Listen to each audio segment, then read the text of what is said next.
सत्संग व्यास और राधा स्वामी का ये जो संगठन है। हाँ जी दोस्तों, welcome back to Singh vlogs.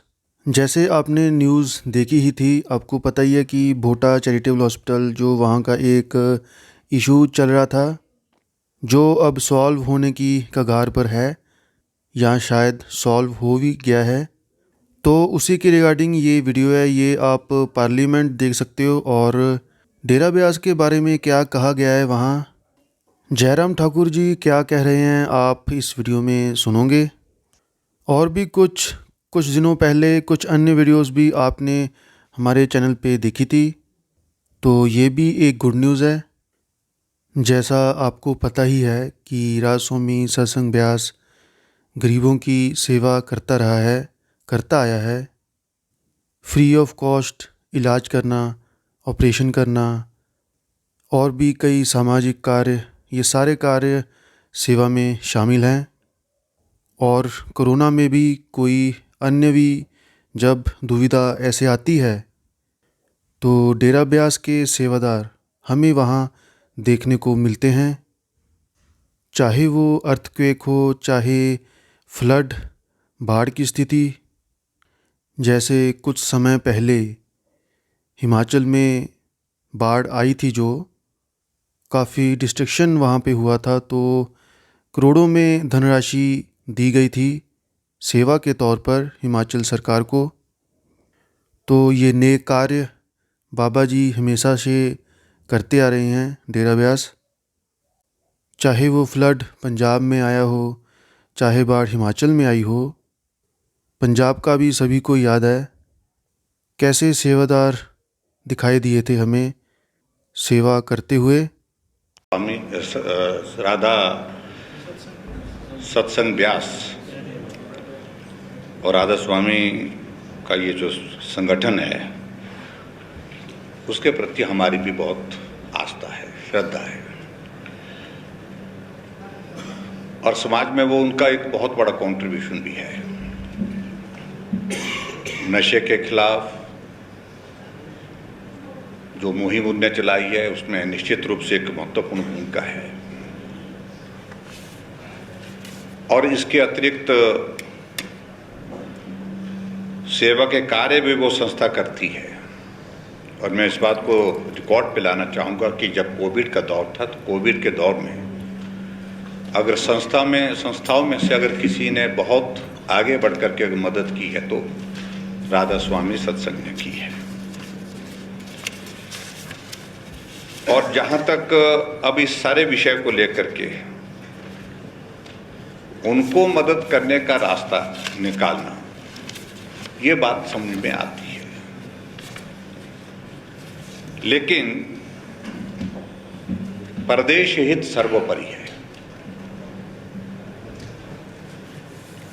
और नियम की परिधि में अगर हम इस सारी चीज को देखें, भाई शर्मा जी ने ठीक ही कहा कि एक व्यक्ति के लिए, एक संस्था के लिए कानून ना देश में बना, ना ही प्रदेश में। क्या ये कानून की नज़र में ये परमिसिबल है, ये भी एक सोचने का विषय है।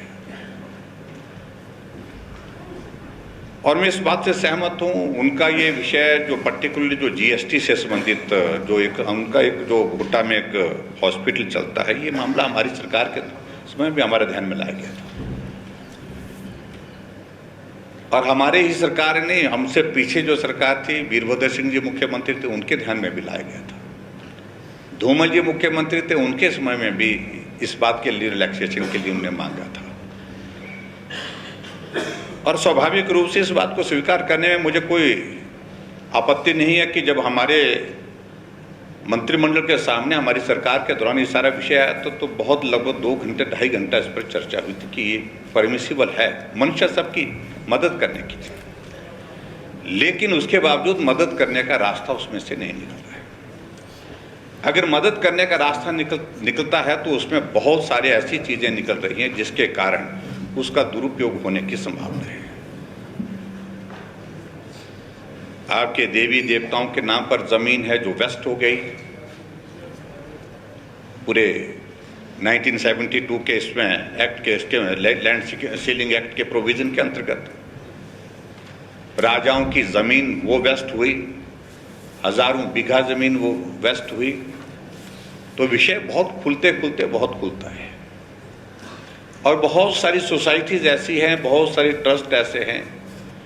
तो इस सारी चीज की आड़ में कहीं आने वाले समय में कहीं वो कोर्ट में कचहरी में जाकर के इस तरह की परिस्थितियां पैदा ना करें जिसके कारण जो है वो इस सदन द्वारा जो एक्ट में जो अमेंडमेंट आप प्रपोज कर रहे हैं उस पर प्रश्न चिन्ह खड़ा हो जाए।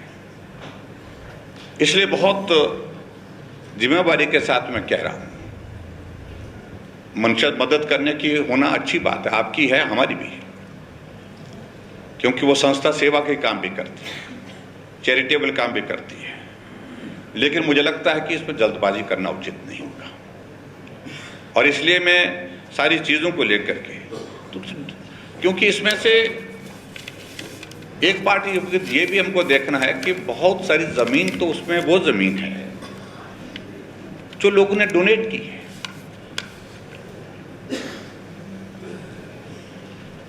क्या जो लोगों ने डोनेट की हुई ज़मीन उस ज़मीन के संदर्भ में हम इस एक्ट के माध्यम से इस परिधि में उसमें कोई वो ले सकते हैं? और इसलिए मुझे लगता है कि सारी चीज़ को लेकर के विचार करने की जो आवश्यकता है उस पर सरकार विचार करे और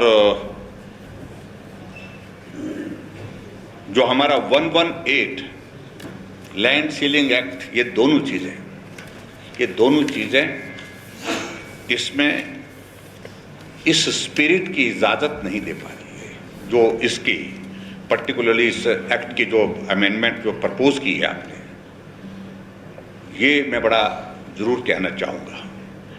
इसलिए 3 सरकारों का मैं कह रहा हूँ, जब ये प्रस्ताव लाया गया था 3 सरकारों में इस सारे विषय को लेकर के विस्तार से चर्चा करने के बाद जब वीरभद्र सिंह जी मुख्यमंत्री थे उस वक्त भी ये पेंडिंग रहा, ये मामला कि भी रुका ये मामला। धूमल जी मुख्यमंत्री रहे तो उस वक्त भी कैबिनेट में आया मामला लेकिन फिर पेंडिंग हुआ और हमारी सरकार के दौरान भी ये बहुत विस्तार से चर्चा होने के बाद यही पाया गया कि इसमें करने में जो कॉम्प्लिकेशंस आ रही है वो एक दिक्कत है।